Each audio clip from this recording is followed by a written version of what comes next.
আমাদের একটা খামারে প্রায় ৭টা বিড়াল ছানা আছে। এখানে ২টা বিড়াল ছানা দেখতেছেন মারামারি করতেছে, দুষ্টামি করতেছে। আমরা এই ৭টা বিড়াল ছানাকে লালন-পালন করি। তাদের জন্য যে খাবারগুলো দরকার সেগুলো আমরা কিনে দিই।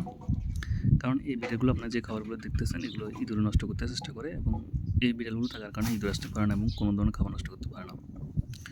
যখন এই বিড়াল ছানাগুলো ছিল না আমাদের প্রচুর পরিমাণ খাদ্য ইঁদুরে নষ্ট করে ফেলছে। কিন্তু এখন বিড়াল ছানা থাকার কারণে এটা করতে পারছে না। এবং এই ভিডিওগুলো ছানাগুলো সবসময় দুষ্টামি করবে। দেখতে ভালো লাগে আমরা যখন খামারে এসে বসি এবং এদের দুষ্টামিগুলো দেখি।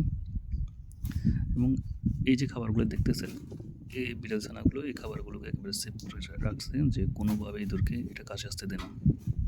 সারাদিন রাতে বিড়াল ছানাগুলো ছোটাছুটি করবে এবং শুধু খাবার টাইমে আমরা যে খাবারগুলো স্টাফরা রান্না করে তার থেকে কিছু অংশ দিই এবং মাঝে মধ্যে আমরা কেক বা বন জাতীয় কিছু এনে দিই যাতে এই বিড়াল ছানাগুলো খামার ছেড়ে কোথাও না যায়।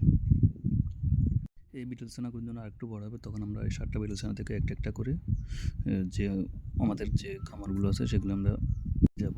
কারণ যেসব খামারগুলোতে বিটল ছানা থাকবে সেখানে আপনি ইঁদুর খাবার নষ্ট করবে না। আমরা একটা হিসাবে দেখি যে প্রতি মাসে আমাদের ৫ বস্তা করে খাবার নষ্ট করলে বছর আমরা ৬০ থেকে ৭০ ব্যাগ খাবার নষ্ট হয়ে যায়, যেটার বাজার মূল্য প্রায় ৪০ থেকে ৫০ হাজার টাকার মতো আসে। কিন্তু আমরা যদি বিটল ছানা রাখি তাহলে এই ধরনের সমস্যা হবে না।